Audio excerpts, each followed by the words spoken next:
c'est l'intérêt du peuple qui prime. C'est la nation qui compte. Pour lui, c'est les Congos d'abord.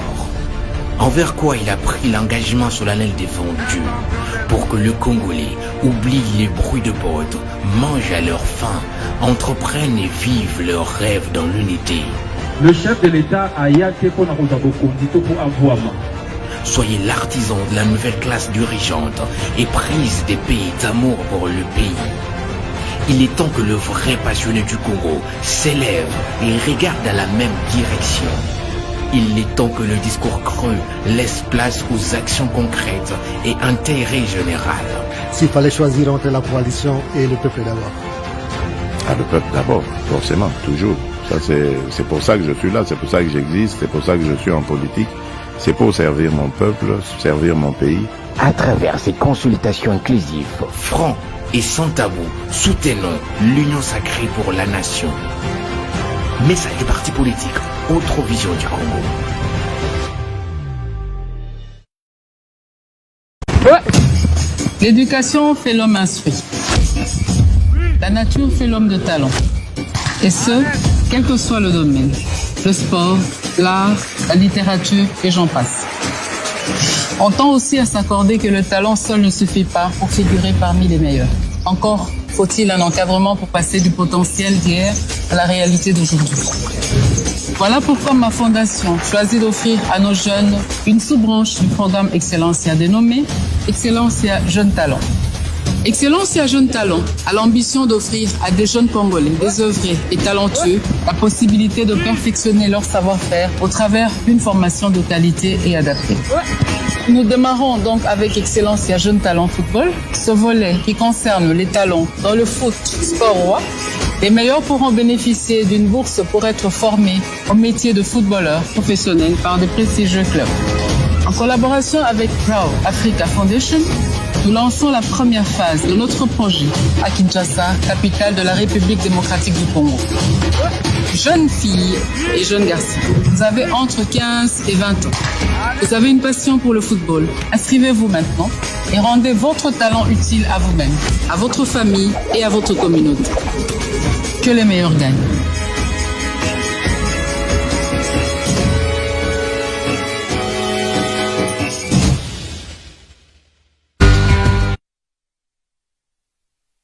Dire que c'est la télévision que Dieu vous bénisse. Alors, happy birthday to me, happy birthday pour la nouvelle année de Koti Oyo. Alors, avant de banatula nanu, Zimboyo, ya birthday nanga. Thank you.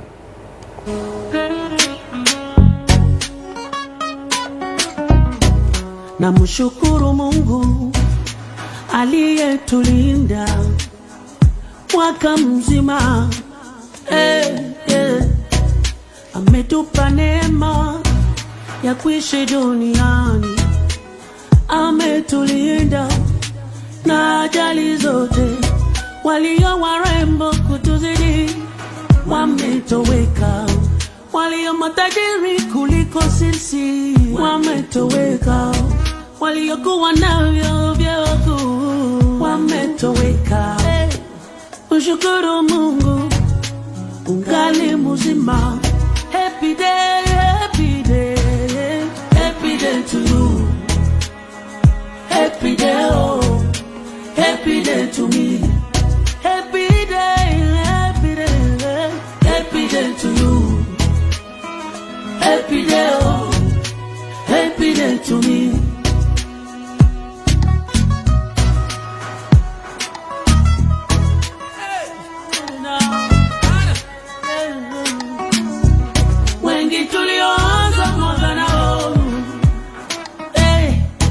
Wametoweka duniani bila kuaga. Tumewaona rafiki wengi wakishindikizwa makaburini kuzikwa, sisi tungali wazima. Tumempa Mungu nini? Tumefanya nini? Neema ya Mungu ndiyo imetutosha. Watoto wetu wamelindwa, jamaa zetu zimelindwa. Haleluya, nasema neema imetutosha.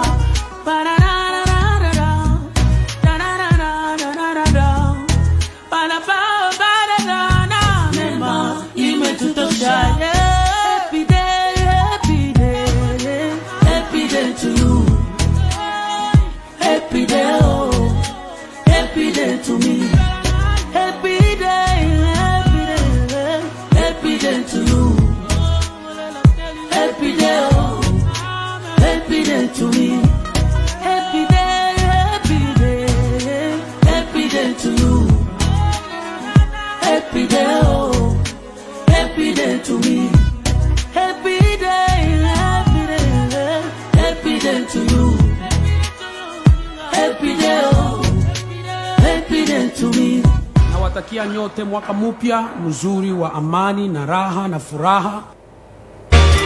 Welcome back to Welcome TV. Merci na bandeko nyoso batine ngama happy birthday. Merci na maman abotanga mukona lelo, c'était un mercredi. Na PC merci ndenga sala yeke na zala en vie. Alors gloire soit rendue à Dieu. Et loko ni na ko pesa na mutu asali ke pona za na vie. Ce que za nzambe te. Ni nyoko kyo pesa na moto. Akutisi yo na 2022. Eza ya Yesue. Nini okokyo pesa na mama oyo abombi yo pendant 9 mois soka nzambe te. O mérite na yo o mérite Yesue. Banzela etonda banzube olongisi nga tina suka. O mérite na yo o mérite Yesue. Yesu kaka mérité à sali que tina 2022 tokuta na sous. Gloire soit rendue à Dieu alors que banzela etonda banzube et bakal partout mais nzamba sali kaka que la victoire. Alors 2022 oyo za 2022 ba surprise de kozala belé. Ba te belé ba komona ba surprise. Alors on est dans le bique to koti na mbula ya sika makampe ya sika ba grande changer bomoni bino moko. Alors maintenant nous sommes en train de parler que bandeko na kati na Congo toye bako se soutenir parce que toko soutenir vision ya chef de l'État le président Félix Tshisekedi Tshilombo. Alors plateau ya ngoyo bandeko ya IDPS na bandeko nous basé na vision que mboka ekende liboso boko ya kasiko na plateau ils ouvert pour tout le monde boya bo pesa ba vue na bino nous voulons vraiment toye bako supporter vision ya chef de l'État la moni ba tebele le ba okama mais eza bongo. Alors, on a aussi la campagne en 2022, Oyo Poti en 2023, président Félix a postulé dans le deuxième mandat. On a répété pour la bonne compréhension à Batou, moi, le pasteur bienvenu Messalin, on a chargé. Il y a communication stratégique, il y a ministre maître Didier Boudimbo. Alors, on a soutenir la vision à chef de l'État, le président Félix Tshisekedi, pour a postulé na deuxième mandat na plutôt parce que ça deux mandats arobeta deux mandats na parce que na moni vision oyo yazo kende lango zo kende ndenge moko na musée esprit oyo ya ne jamais trahir le Congo a retrahir Congo te ce qu'il est en train de faire c'est pour le développement de notre pays c'est pour la paix de notre pays nous tout besoin mona zo sala wana ezaka pona koluka kimia Yangwana foto PCS koyo manda ya sika pona ko améliorer babilo koyo musée atika ya kanyema kasese wana ya ba bloka ba masangwana Félix azo salango président Félix azo salango azo salango et c'est que nazo senga na biso ba journaliste non bon ba journaliste parce que moi je suis pas journaliste mais na o sala musalango parce que ba journaliste ya ngai ba kanisa ke no so ba kimi l'insupété n'a pas kanga mais je continue à sala musana bango na sala peu bien. Moi je suis un pasteur. Donc na ko englober tout, na partout, passe partout. Donc dans la carte de communication, ndé na lobby que toko ça la campagne parce que nous sommes à la télévision en Europe, les gens nous suivent, bato amaye les belé ba mindelo ba chara bat na ba poste wana ba Hollanda. Ba na biso na télévision. Ba yoka ba moni que non pasteur azolo ba mara parce nga la finga ba président de la République té parce que muto a dirigeant mboka bazala contre yete na lo bango bandaka la muto a dirigeant mboka bazala contre yete. Hier j'avais suivi pasteur Chris a sali manifestation et a salaki pour la nouvelle là a bengisi les deux ex-présidents Nigeria premier président Nigeria Obasanjo azalaki ex mususu ya président wana ya Kalo azalaki docteur wana pas azalaki yaki bazalaki ensemble c'est normal. Il faut biso beto linganengo na ba président na biso ba yokanaka. Président Félix azana bonne attente avec son prédécesseur le président Kabila ba yokanaka izalaka ndenge wana. Alors ce que nous devons faire nous les Congolais toye ba ko soutenir président Fachi abeta demanda na ye. Comme je suis en train de parler et loko zo bomba biso na Congo lelo ezaka bato baliki mitema mabe. Mitema mabe ndezo boma ezande mabe. Ce que Monique ba nommer mutu quelque part. Ba musumuna ba mona ka ondire bami kata nzoto ba mona ka ondire que non soki basala soki ndenge nini jalousie yango ndezo bo misa mabe le biso na kati na porte lorsque tozala na ba misala ozona ba misala Moi, j'ai travaillé dans les British Gas dans les années 90. Aux autres travaillé au sein, il y a 5 ans d'expérience au salaire dans la carte de British Gas, mais à chaque fois, vous avez un training. Il y a 2 semaines, une semaine, vous avez un training pour la connaissance de gaz, c'est ça la rendez-vous. Tout ça, c'est un ingénieur. Moi, je suis training à 2 jours dans la province pour la sous mais c'est nous en Afrique, c'est surtout au Congo. C'est que nous avons travaillé quelque part. Alors, nous avons training pour la stagiaire. Ça, c'est la sorcellerie. On va bien sorcellerie en Guana. Alors, nous, les Africains, et surtout les Congolais, nous avons prendre le côté. Prendre à chaque fois. Même les gens qui travaillent à l'aéroport, à chaque fois, vendent. Bon, il faut esprit francophone et le Congo. Tout comme c'est esprit anglophone, esprit a l'habitude à chaque fois. Vous avez la carte à Moussala, mais vous êtes en train d'étudier. Babiloko, comment est-ce que nous devons faire pour marcher ça là-bas? Et ça a l'habitude à chaque fois. Technologie, c'est quoi améliorer. Mais nous, au Congo, jalousie des obos makabatu. Et surtout lorsqu'on nomme une personne, dans mon équipe, Natala qui est journaliste, c'est mon bazo finga moindo nzangi, mais pourtant Natala baseri mo wonde bazo ko komisa Moïse Nzangi lorsqu'il était député. Il était député à Zosalaba makamuna zoloba makasi pas zoloba babia bonabo. Lelo ba nommé ministre EPST wana ba nommé ministre. Allez ba comme ko finga ya incompétent président Félix Alongola tout ni surtout on a kaka et ça jalousie. Beaucoup misai a autant azalaka ministre et azalaka député. A comme ministre bossé les jalousies donc sikoyo bino sikoyo donc na kati na Congo mutasala rabia azalaka te. A commencer par les chefs de l'État, bozo jalousé. Donc bozo qui était donc tout le monde à salaka mabe. Toké na ministre média awa, moi non Patrick Mouyaya. Ministre Patrick Mouyaya, bo bande bozalaka né ensemble. A comme ministre boyini. Beaucoup monde singa ko du même de azonga. Alors ceux qui ndengwana, président Fassi zong sa mende na média.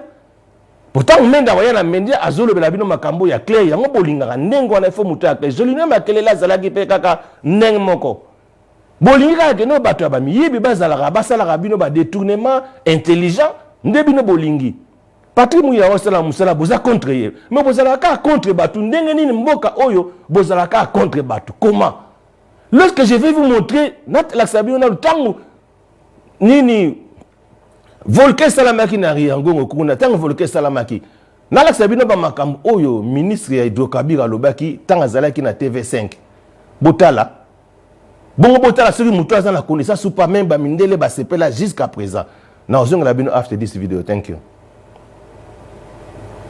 En fait, c'est par rapport à la densité de la population, mais ce qu'il faut savoir, c'est que le lac Kivu, c'est 300 km3 de CO2 et 60 km3 de gaz méthane, mais enfoui à plus de 300 mètres en dessous de l'eau. Donc au niveau du lac Kivu en soi, il y a peu de risques que ça puisse exploser.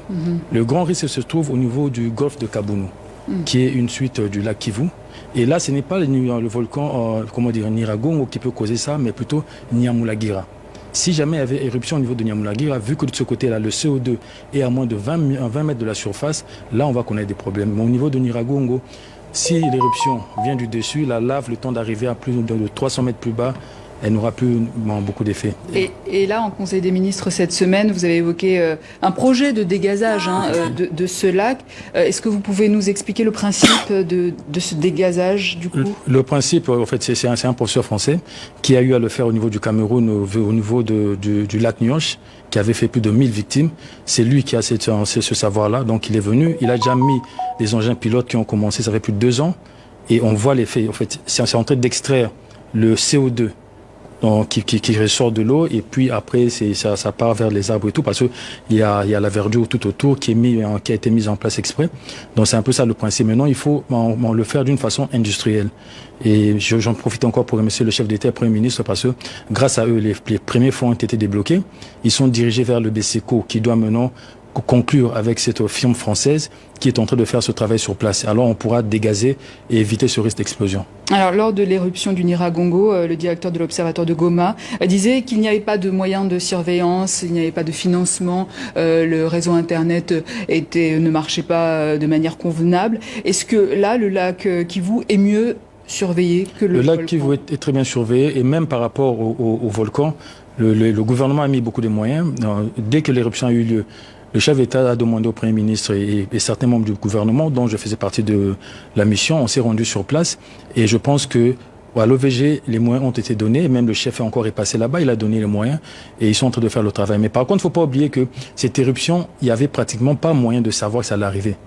Donc on pouvait avoir tous les matériels du monde, ça a été prouvé que c'est difficile de savoir que ça allait arriver. Même avec Internet? Même avec Internet, c'est très difficile. C'est arrivé brusquement, mais voilà, mais ils ont les moyens maintenant actuellement et ils font un travail remarquable. Et je pense que sans eux, on n'allait plus avoir peur. Mais le fait qu'ils sont là, avec le travail remarquable qu'ils font, on sait que tout ira mieux. La RDC qui a à cœur, tout comme le Rwanda, qui l'a déjà fait, de produire de l'électricité à partir de ce gaz méthane du lac Kivu. Est-ce que ça ne... Welcome back to Welcome TV. Merci. Nazo tanga ba message à bandeko ba tindelinga ba happy birthday hour. Mais les amis ebele on ndeko ya Tchekombote abi happy birthday papa, bienvenue. Mais Salin, beaucoup de bonheur et surtout bonne santé.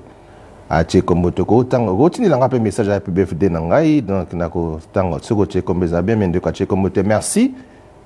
Natanga oyo nazo quelques bandeko. Les amis ebele donc ça linga plaisir vraiment donnant Natala ba o ba cheba kombo. Merci na obino si botindi boche kombote nzamba pambola bino. Donc nous sommes ensemble.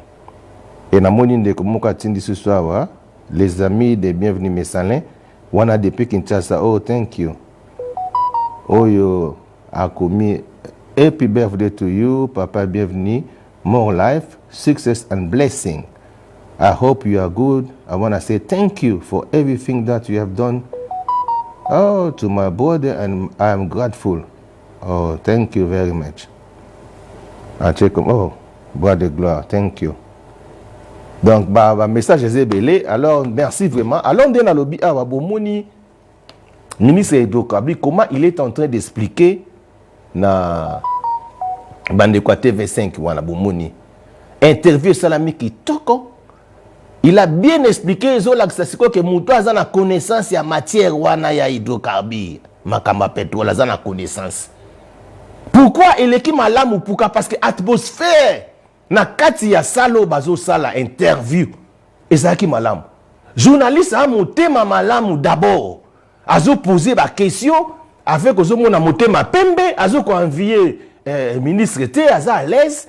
Et puis, il y a ça que nous, mais nous, bis, Congolais, Oya Congo, plus précisément, na Congo, na Kitasa, vous êtes des jaloux, na biso bateau de Zaranapoto, vous êtes jaloux, na biso na yebate, pourquoi?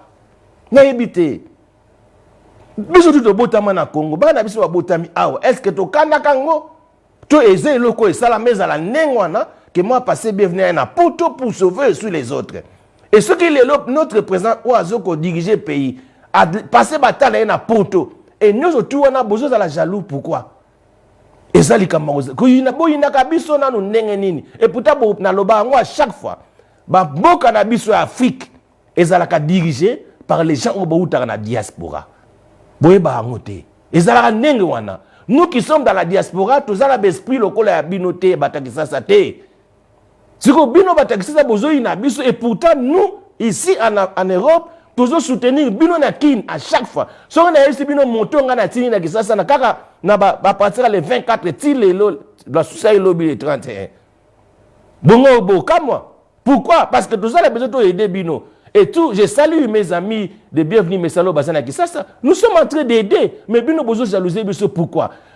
Pourquoi les journalistes lorsque vous êtes en train de faire besoin ça ba interview na bino na batuna kisasa bosala bango ba piège au mona bozana kati ya studio bosala interview avec des gens au premièrement ba sorcier bazana kati parce que tu ce qu'on s'est entouré na bandoki ozoye baté ba jouer ce belon na bazana bandoki parce que muta motema bozana ndoki motema c'est ça la sorcellerie Moutou a déjà noki. Tant a devant un ministre, ça a l'interview.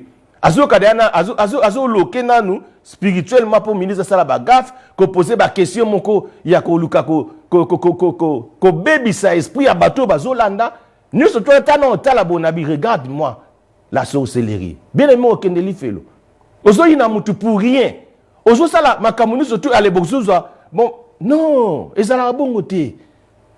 Que non, parce que vous êtes en train de jalouser tout le monde. Moi, nous disons que contre. Elle est la contre-campagne pour Félix. Mais c'est ça. Est-ce que le Moïse nous a na poste wana? Mouto barochaye wana, ça la plus mieux que yé. On ne sait jamais, mais ça, pourquoi que l'on l'a? Botika bango basala, nenge bazaba warrior. Yango nazo félicité. Bah, parmi les warriors, il y a président Félix Ocha Motema, maître Didier Boudim Bazana Kati. Bah, warrior, il faut président de la République, Ocha Motema na bateau yo oyebike, bateau ne bazana baza bateau ponanga. Eza andengwana, oyebike le lota na lali pungi, na kufa, atana lali nanga ponga ba bébé, na yebike mutoyo, aza un vrai warrior, ako supporter nga ozananga. Continue na bateau andenge wana. Zalana bateau yebike ndenge za awa ata lelo na za maladi ndenge ni to zana bango ezalaka ndenge wana etambolaka ndenge wana partout dans le monde on marche avec les gens oyo bazolinga yo et surtout na politique na biso alors na osenga na chef de l'état aza na ene motema polele aza na ene kimia parce que j'ai senti bolingo aza nango ya mboka na biso lorsque akendaki na kati ya mboka na bango na Mujimai atamboli na place banzele za mabe nous sommes pour voir comment est-ce que Banzele Zamabe a reçu la tout pour c'est ça, un chef. Alors, chef de l'État travaille avec les gens au bazar qui supportent vision na yo. Toute personne qui supporte vision na yo. Toute personne qui a pouillé travailler na ye. Et ça la ndengwan.